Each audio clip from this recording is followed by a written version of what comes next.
Welcome everybody back to Deep Recruiting. It's another Wednesday. It's 4:10 in the afternoon, Central Standard Time. We're excited to be here. I hope you're excited to be here. We're going to talk today about some of the easiest placements you'll ever make.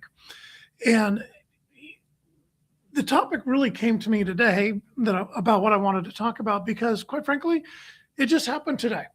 Actually, I have two incidences of this occurring where a client had said, we are not interested in this individual in a significant period of time. In one case, we're talking over half a year, came back and said, is so-and-so still available? We'd like to talk to him. We want to reconsider our position on this particular person. Why do I bring this up? Why is this important? Because a lot of people, when their candidate gets rejected, the recruiter blows the candidate off. Oh, the candidate's not worth my time. I don't need to follow up with them.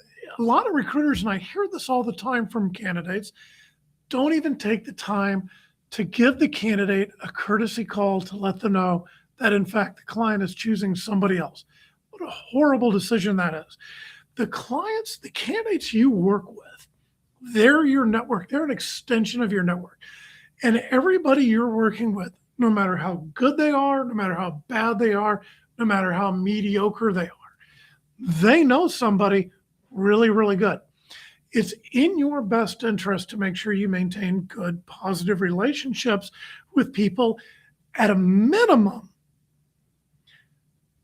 leave them with a good taste in their mouth. Leave them with a good flavor in the mouth, not just for you and for your employer, but for your client.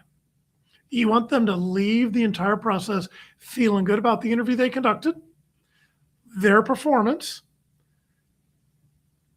so that it will translate down the road into a good feeling. Because had we made negative comments, had we made disparaging comments, had we dumped either of these professionals because they weren't selected the first time around, this would have been two placements that just went poof into the ether.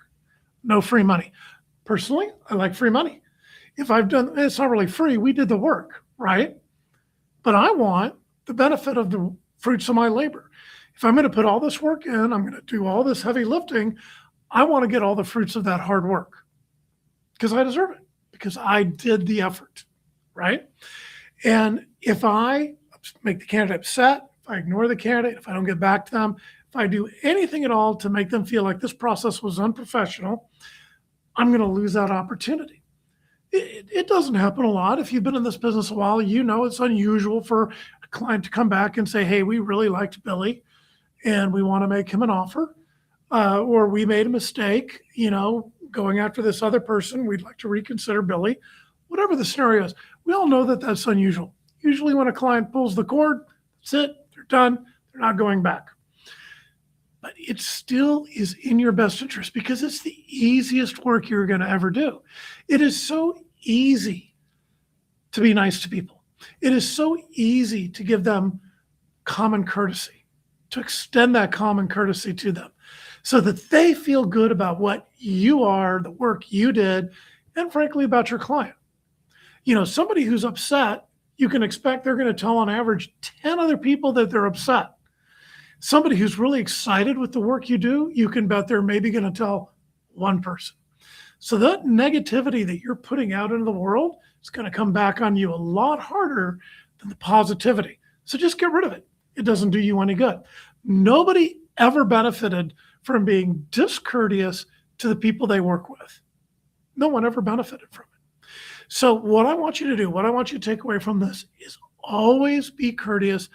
Always leave everybody feeling good about the situation so that in those instances where the client does come back and want to pursue, you're in a position to make sure that the candidate is taken care of, the client is taken care of, your employer is taken care of, and most importantly, you are taken care of.